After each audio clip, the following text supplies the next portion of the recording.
Hello, my name is Chris Rowena, Lead Communications Analyst at Health Workforce Development. We're excited that you joined us today for the Song Brown Registered Nurse and Licensed Midwifery Informational Webinar. Before we begin, we want to make sure everyone knows what this webinar is for. Today's webinar is for new and continuing applicants to the Song Brown Registered Nurse and Licensed Midwifery Program. The program provides grant opportunities that will result in funding organizations to educate and train providers in these professions to work in underserved communities. Here's the agenda for today's webinar. I'm going to start off with some housekeeping and introduction items, and then we will get to the meat of the webinar with the RN and LM updates, application process and requirements with Castanina Vall, the program officer. And then at the end, we will have a time for question and answer, and we'll make sure that we get through all of your guys' questions on the program today. So let's jump to the housekeeping items. First off, this webinar is hosted in Microsoft Teams. If you're not familiar with the platform, you can find the camera, the microphone, the chat, and the view controls in the menu bar at the top of your screens. Number two, the chat option will be open for asking questions during the Q&A session, which is at the end of the webinar, as we mentioned. And number three, the webinar will be recorded and will be available within 7 to 10 business days. We've also posted in the chat all of the links that you'll need for this program, and so you can look at those as well. And let's go ahead. It's my pleasure to introduce Castanina Vall, Song Brown Program Officer. Good morning, everyone. Thank you, Chris. So before we get into the actual application, we'll talk a little bit about Song Brown.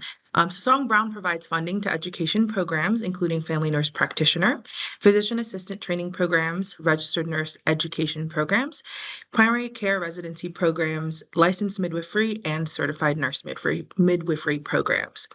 Song Brown provides financial incentives to programs that graduate individuals who practice in medically underserved areas, enrolling members of underrepresented groups in medicine to the program, locating the program's main training sites in medically underserved areas, and operating a main training site at which the majority of the patients are Medi-Cal recipients. So here are our deadlines and application deadlines for this cycle. The application opened October 24th, 2024. The early submission deadline will be November 21st, 2024. This is where you will have the opportunity to submit your applications early and receive some feedback from our team on your application. And the final application deadline will be December 5th, 2024 at 3 p.m. Pacific Standard Time. So some things before you apply: if your program does require approval to contract from a coordinating authority, please inform that authority of the terms and conditions contained in our grant agreement. You will find those grant agreements within the grant guides for your respective programs on the Song Brown website. All applicants must agree to all terms and conditions before receiving funding. We will not make any changes to terms and conditions specified within the grant guide, and funds shall not supplement existing federal, state, or local funds. Some major changes for the 2024 cycle. We have a brand new program, RN Pathway, for the RN application cycle. This will be grant opportunity will provide financial support to organizations during their BRN approval process. The other new pathway is our licensed midwifery new program pathway, and this will provide financial support to organizations in their MEAC accreditation process or their MBC approval process. These are the authorized individuals who will be signing all of your grant documents if you were to be awarded the grant. One thing we really want to highlight here is please have your W-9 IRS forms on hand when creating your application to ensure that your organization name and or doing business as name and address are accurate to your IRS reporting forms. We will also need the training site names and addresses for all training sites used in the academic year 23 and 24. We will need your student information for your first and second years, academic year 24-25 and 25-26, including their race and ethnicity data. For graduates, we will need your 21-22 graduates and your 22-23 graduates, as well as their practice site information, race, ethnicity, and their NPI numbers for the entry-level master's programs. We will also need the Board of Registered Nursing Program approval letter. And if you are expanding your program this year, the BRN program expansion approval letter. For the licensed midwifery application, we will also need a grant agreement and payee data signatory, and the W-9 forms to reference for your organization name and or doing business as name and address. We will need the names and facility types and addresses for any and all anticipated training sites for your program, and the MEEC program accreditation timeline or the MBC program approval timeline. The required documents we're asking for is for RN existing and expansion, we will need that approval letter from the BRN. For expansions, we will need the approval letter from the BRN stating the number of approved expansion slots for your program. For RN new and LM new, we ask for that timeline for the BRN approval timeline and the MEEC or MBC approval timelines. These will be documents telling us the planned schedule for securing those accreditations or approvals. We also need a sustainability letter from your organization that endorses your program and speaks to the sustainability of your program beyond Song Brown funds.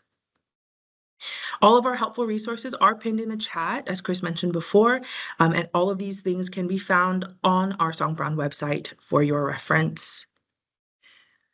Okay, so navigating the application. So we have two blue buttons at the bottom of every application page. You'll have your previous button. This will help you navigate back and forth between the slides or between the pages of your application. The Save and Next button will be essential in ensuring that all the information that you've entered in your application is saved, and you can always go back to it if you were to exit your application.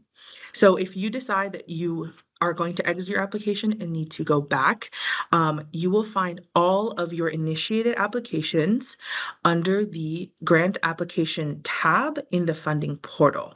From there, you will navigate to the program that you are applying for, and you will find your saved applications in that link. You will also see a red asterisk on the side of the text fields that we are asking. That just means that that specific question is required and you must enter a response in there prior to moving on to the next page. You will also see, in some instances, a blue circle with a white question mark. That is our tooltip. It just gives some more information on what we're asking for that field, providing some extra additional information on what we're looking for or what you need to enter. Now we're going to go through the existing and expansion application walkthrough.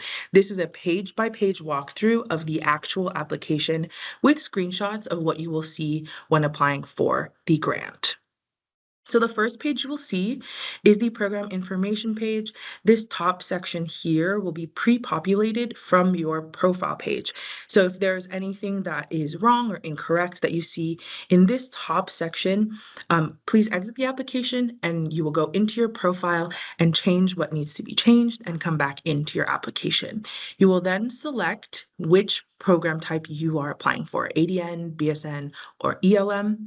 From there, if you are a returning applicant, most likely you will have your training program title will already be in the system. And if that's the case, you will select this magnifying glass with the arrow pointing to it. That will search all of the training programs that are in our system. If you cannot find your training program, or if you are a new applicant, you will select training program not listed, and it will prompt you to enter your training program title and your address. Existing and or expansion programs will check this box here for existing and or expansion. You have to read the 3 or 2 check boxes here and check all in order to move forward. This is the contract administration page. This is where you will want that W-9 IRS form handy, as you would want to enter the correct contract organization name in the first box. You will also select the entity type of your program, whether it is governmental or non-governmental. And then if you do have a DBA in your W-9 IRS forms, you will enter that in the Doing Business As section here. If you do not have a DBA, you do not need to enter a DBA in that section. The next section here is the contract admin name. So this is the main administrator for your grant. They will be the main point of contact for your grant, and they will be listed there. For your signatory, your grant agreement signatory must be an individual with authority to enter into a grant agreement. They will be signing all of the grant documents if you were to be awarded. So please make sure their first, last name, and email is spelled correctly, as that is where all grant documents will be sent via DocuSign if you were to be awarded. This is the second half of the contract administration page.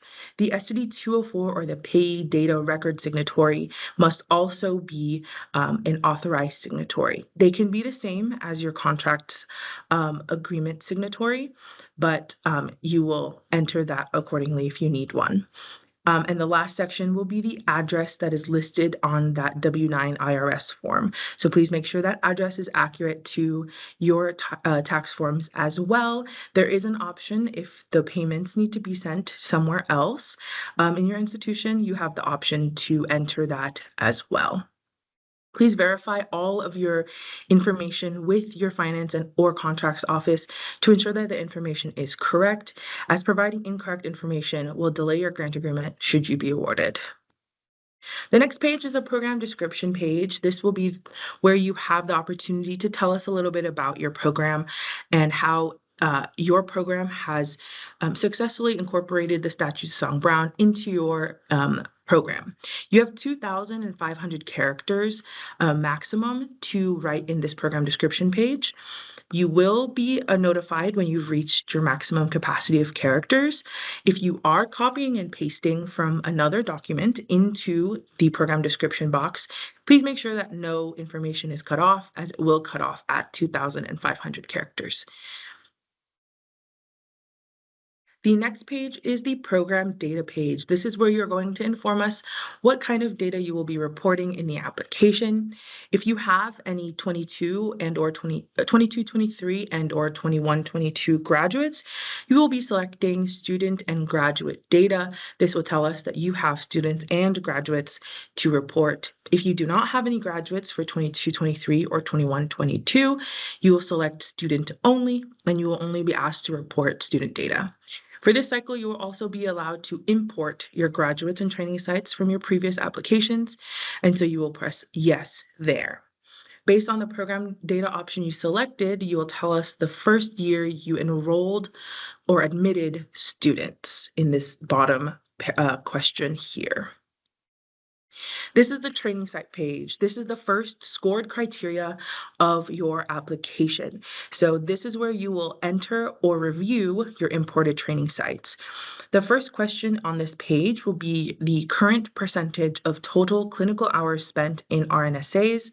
This is a percentage up here. Then all of the training sites that were imported will automatically go into the training sites with errors section. They will be in red. That means you will have to go in and review, edit, or delete those training sites if they're no longer being used. And then I will show you the checkbox you will have to select in order for that to be moved to the green section. To add a site, you will select the blue Add a Site button. And to edit or delete sites, you will select this white arrow drop down that will give you the option to edit or delete. This is the pop-up that will come up when you either edit or add a new site. So you will enter the training site name, their address, the NPI number for that site, and the final thing is to review the information for accuracy. This data reviewed for accuracy will ensure that that training site goes down into the training sites with no error section, and that will make sure that that training site is counted towards your scoring criteria. So please make sure that there are no more remaining sites in the training sites with error section, and all of them are down in the green training sites with no error section. The next page will be your program expenditures page. This is where you will inform us of how many slots you are requesting for this application cycle for existing and expansion. If you are just doing existing, you will only see the existing slots option. You'll tell us how many slots you are requesting, and that will calculate accordingly. And it will calculate the total funds requested on the right. Same for expansion. You will tell us how many slots you are asking for expansion. That will calculate based on the maximum amount per slot, and that will calculate here for a grand total funds requested. In the bottom section here, this is going to be the reporting of the funds expended by your program in the academic year 23 and 24. So this is where you're going to put the personnel, operating expenses, major equipment, or other costs from the previous academic year. That will total here, and this total shall be equal to or greater than this total up here in the total funds requested. This is the aggregate student data page. This is where you will inform us of the total enrollment capacity of your program, how many students applied for your program, and how many total students were enrolled in your program. From there, you will break down further into enrolled first-year students and enrolled second-year students. The totals will be calculated automatically here for the total enrolled students. From there, you will inform us of the aggregate race and ethnicity data for all of your students. We do not need their names, but you will fill in the race and ethnicity categories accordingly, and that total should match the total from the total enrolled students section. So these two should match. If they do not match, you will get an error saying that one number is different from the other, and you just need to make adjustments accordingly before moving on to the next page. Your graduate data page is the next scored criteria. You will report your academic year 21-22 graduates and academic year 22-23 graduates accordingly. So you'll tell us how many is in each of the academic years. It will auto total here to inform us how many graduates we expect in the green graduates with no error section. Just like the training sites, you are also able to import your graduates from the previous application. So please make sure to review all of your graduates that will be in the the graduates with errors section. This will be the pop-up that you will see once you do an add a graduate. You will see the graduation year. So you'll select between the two graduation years we're asking for. Their first name, last name, gender, race, and ethnicity. For the ELM folks, you will be selecting yes for their NPI. For BSN and ADN, you do not need to select yes for NPI. The practice specialty drop-down options will be available regardless if you select yes or no on NPI. So please just answer to the best of your ability. We know that BSNs and ADNs don't necessarily have a practice specialty, but please answer to the best of your ability for that question. From there, if you know the graduate's practice site within the state of California, you will select yes and provide us that information. If your graduate practice is outside of the state of California, or you do not know, or there's other reasons why you do not know their graduate practice site, please select no and provide if they're out of state or other. And then the required documents page will look like this. They are, if they are required, the box will be red, and it will tell you that you have to upload a document there in order for you to submit your application. Once an approved document is entered into this section, it will turn green, and you will know that the document is successfully uploaded as such. Please pay attention to the red words at the bottom here, as that will tell you some specifications on how to upload those documents. It will tell you the prefixes on the title of your document in order for it to be uploaded successfully. You may always delete or upload a new document. Over here on the right, you will see that white box drop down. You can delete the documents if needed. The last page of your application will be the assurances page. This will, you will read a statement and select I certify, and then the submit button will appear at the bottom. Please do not submit your application until you are ready for it to be submitted. Once you press submit, you can no longer go back in and make edits unless it is for early submissions. And we give you access to go back in and make those edits. So until you're ready to make your final submission, do not press submit. You can navigate backwards into the application. Now we'll walk through the RN and LM new applications. Again, this will be a page-by-page walkthrough of the application. So just like previously, you will see the program information page. The difference here will be if you are new programs, so you will select no in this question, and that will prompt you to enter a program title and address for your program. You will also be given the option for a new program. So this will give you that option. If you select yes up here, you will not get the new program option. Again, you will read those two statements and check those two boxes. All boxes must be checked to ensure you can move forward with the application. The program description page similarly has a 2,500 character limit, and this will give you an opportunity to provide an executive summary description for the new training program, including how your program will meet Song Brown statute priorities. Like expansion, please make sure that if you are copying and pasting from a different document, that you make sure that nothing pertinent is deleted or excluded at the bottom of your program description.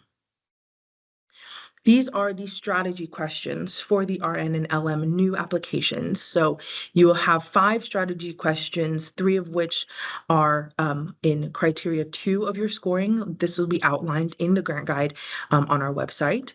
You will check the boxes that you plan of the strategies you plan to implement in your program.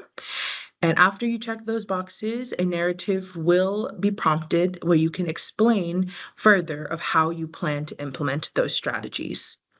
From there, you will complete each page and click Save and Next. This is strategy question number 2, how you propose to admit students in underrepresented medicine. There is the option in all of the strategies to select Other. This will prompt you to enter strategies that we might not have listed, but you believe fall under this category. And you will have a narrative as well to explain further about that strategy. Strategy 3 is how you will support students in underrepresented medicine. And again, you have those series of checkboxes that you can select that you will implement those strategies inside your program. Strategy 4 is to encourage your students to practice in RNSAs. And strategy 5 is to implement culturally responsive care training into your training program curriculum. Again, the breakdown of how these are scored will be on your grant guides on the website. It will be listed on the score breakdown for each of these categories. Your training sites for new programs. So if you do have training sites to report for your new program, you'll select yes in this first question. When you select yes, you'll be prompted to add your training sites. Similarly to existing expansion, a pop-up will appear where you can add your training sites. You will add the training site name, the address, and the NPI number of that site. The program and expenditures page here will allow us to see how much funding you are requesting for this application cycle. So RN new programs have a maximum of $1 million, and LM new programs have a maximum of $500,000 available for funding requests. You will select how much money you are asking for here, and then click Save and Next when finished. These are the required documents. Similarly, before, red means it is required, and once you correctly upload those documents, it will turn green, letting you know that you have successfully uploaded those documents. Again, there's some information, or there's more of a description of what these letters are asking for in the descriptions above each of those red or green boxes.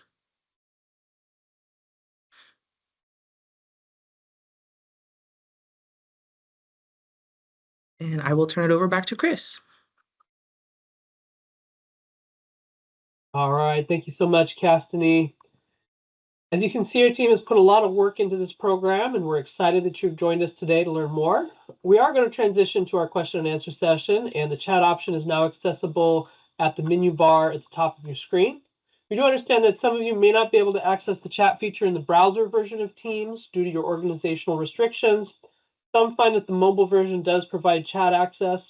If you're still unable to access the chat feature, please email your questions to songbrown@hcai.ca.gov. Thank you for your understanding with that. We are going to answer questions in the order that they are received, and we'll be doing our best to answer all of the questions that you have today. We've got plenty of time. Let's go ahead and jump into our questions. First question, is there any way to print out the full application?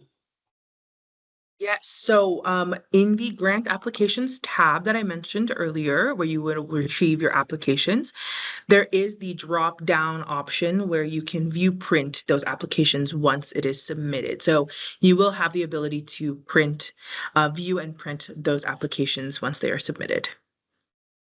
Thanks, Kathleen. All right, Veronica asks, we currently have a nursing program, expenses of which are paid by our school district.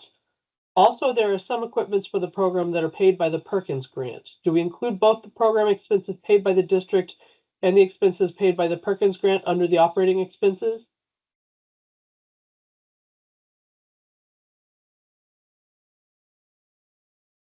Just to clarify, is this for an existing program?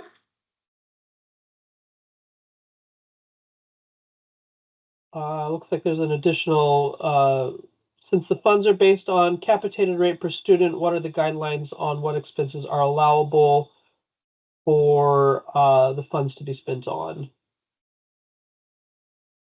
And Veronica says it's for an existing nursing program.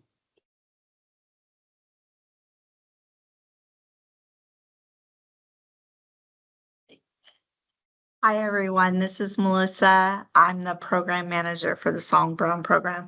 So for an existing program, we just need a general idea of what your operating expenses are for your program. So if you have different money coming into your program,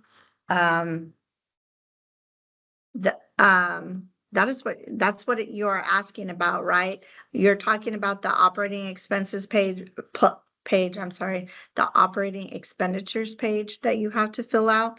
So what we're looking for is to see that your operating expenses for your program are more than the dollars, are equal to the dollars that you're requesting from us. So how you keep track of all of that, we don't really care. We just need to see what the bottom line number is.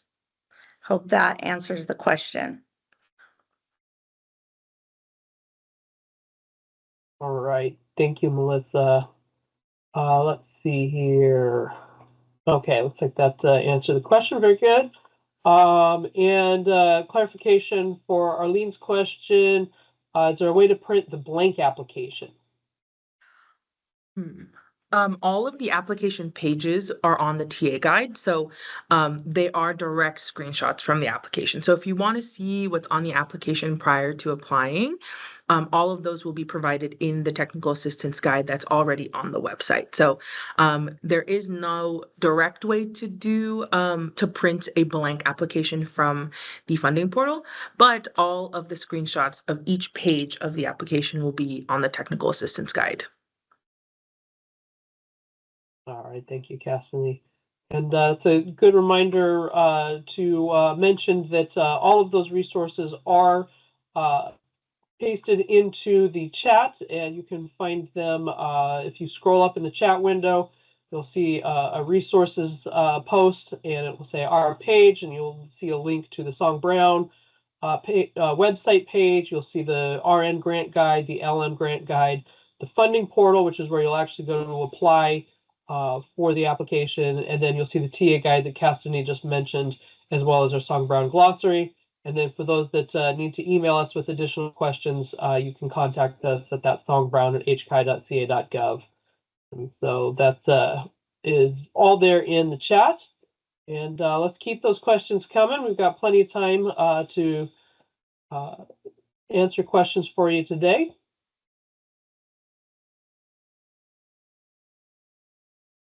additional reminder, we will be posting this webinar on our webpage, the Song Brown webpage, in about 7 to 10 business days, and so you can go look for that as well. All right. Next question. Asking again, in case you didn't see, are the funding limits a set of number of years or based on the annual amount with grant renewals, new applications expected annually? So the RN grant for existing and new, well, all the grants here for today are 2 years. So you will have a 2-year grant term for RN and LM. So you have 2 years of 4 quarters of payments per year. Does that answer your question?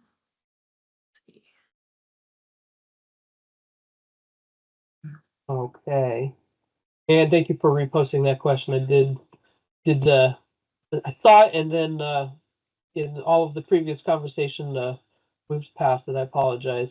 There is the information reposted if you're unable to see it. I see some people are saying that they were unable to see the information there.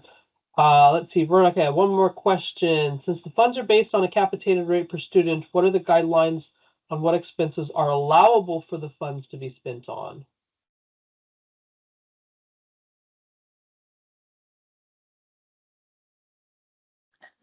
So all Song Brown funds for existing and expansion programs will be for the education and training of your students. So any direct costs for education and training of your students are considered allowable for Song Brown funds. And if you do have questions on if a certain expenditure is allowable, please send us an email at our Song Brown email, and we will happily give you more information on that. I do want to clarify something. It looks like the question previously about capitation was for an LM program, it looks like. Is that correct? The $500,000 question one?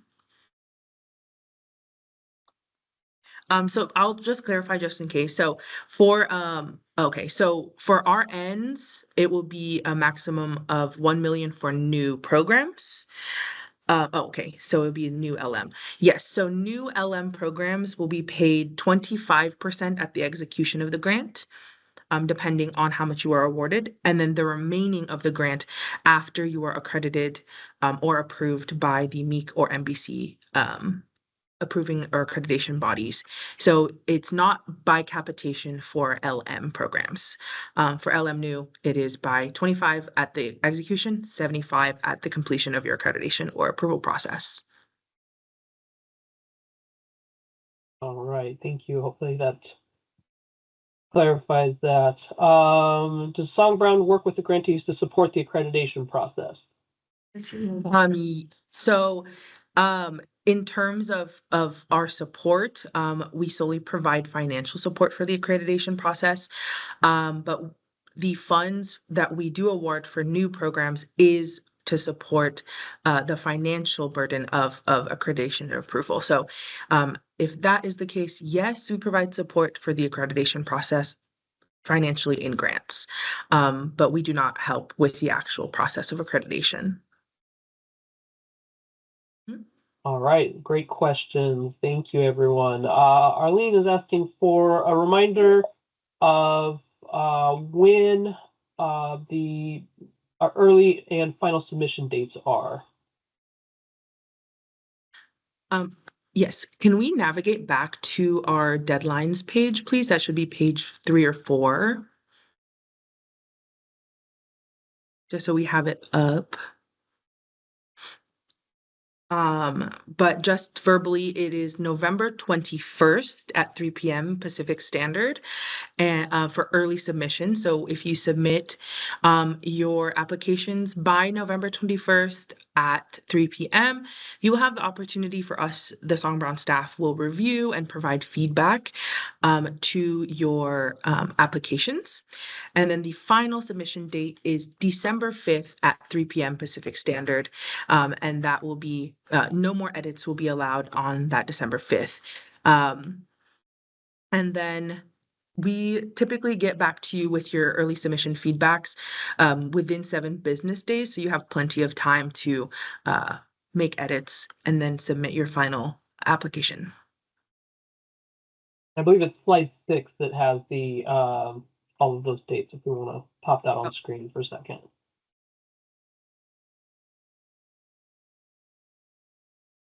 All right. Let's see here. Next question. Are new LM programs that are already MEAC accredited eligible for this funding, or only programs going through the accreditation process? Yeah. So if you are already MEAC accredited, you can still apply for this because you will still need to get that Medical Board of California approval. So we will also provide funding for those who are getting the MBC approval process.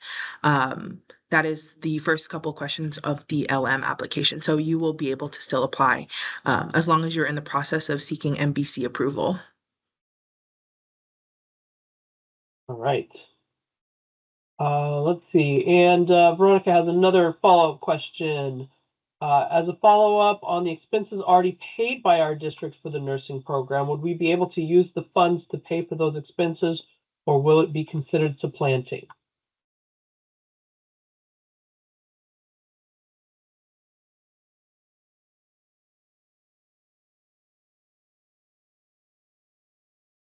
So that would be considered supplanting if you were to do that. All right, thank you for that clarification. These are great questions. We really do appreciate everybody working with us and participating. This is why we have these webinars, is to give you guys a chance to be able to ask your questions directly to the program officer and get you guys on your way to a successful application as quickly as possible. So we got plenty of time today.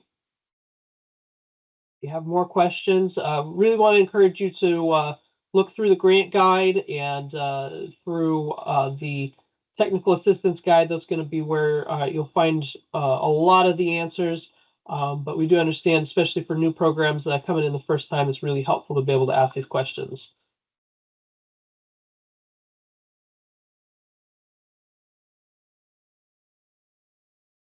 Give folks another minute or so to think of any questions that they may have. And if you look at our resources, that first link on there links you to the web page. That is where we will put the recording of this webinar, including these questions and answers. You can also, we will put the recording from this morning's session, and you can see the question and answers from this morning's session as well. Again, that'll be 7 to 10 business days. We'll have that up on the page.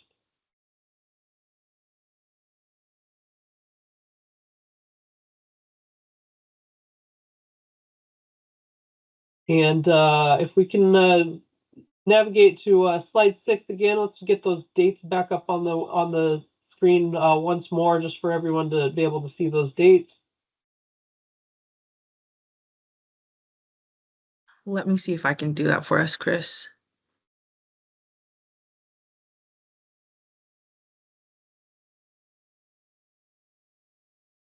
Here we are. There we go. Thank you, Cassidy. Yeah, so we got those dates there. Grab a screenshot if you need to. All right. Another question. All right, so this is a follow-up on the accreditation question. Given the pace of MEAC accreditation, how does Song Brown measure success in that process? For example, MEAC has 4 stages with learning sessions that only occur for phase 2 twice a year. Realistically, a new program may not even start the accreditation process, phase 2, until a year from receiving the Song Brown grant.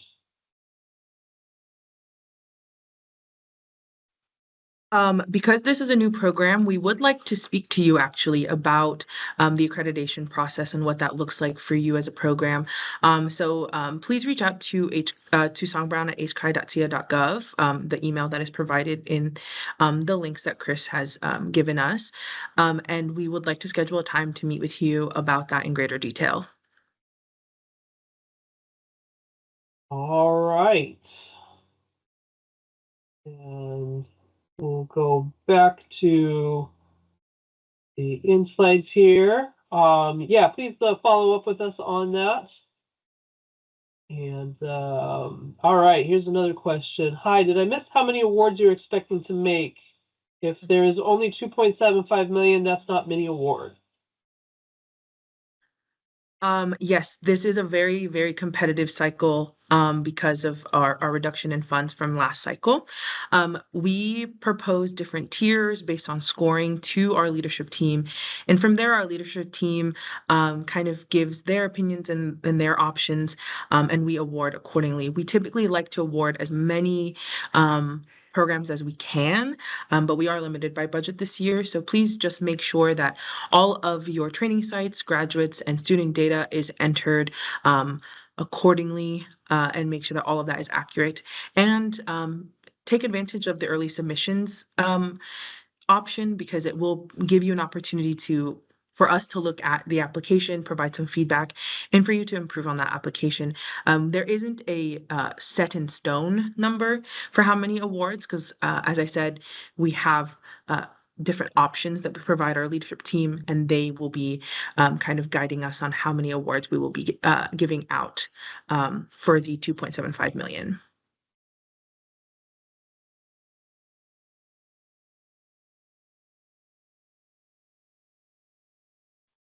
Thank you, Cassidy. Sorry, I had my gardener in the right next to the window, so it got loud for a minute. Okay, thank you for that clarification on the budget and the importance of getting everything submitted, and especially taking advantage of that pre-review, the early submission date. All right, any other questions today? We've got some time still. We'll give another minute or so.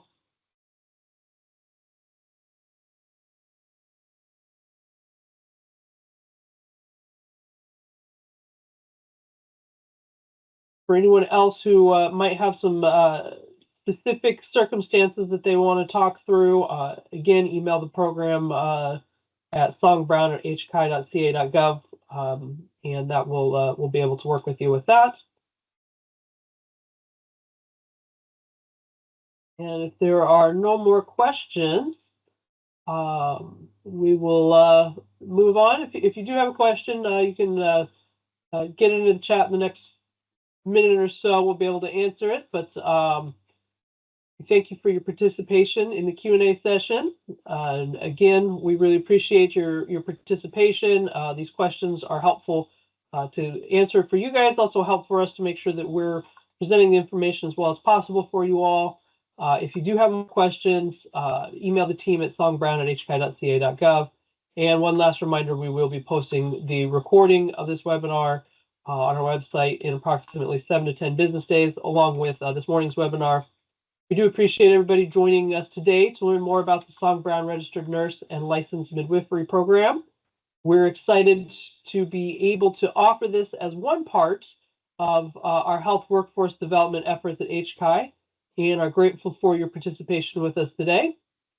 There's some resource slides that we would love you to take a look at here. We want to encourage you to go to our webpage and discover all of the great resources that HCAI has to offer. Additionally, we have, let's see, go to that next slide there. There we go. Please follow us on Facebook, LinkedIn, Twitter, and YouTube to stay up to date. And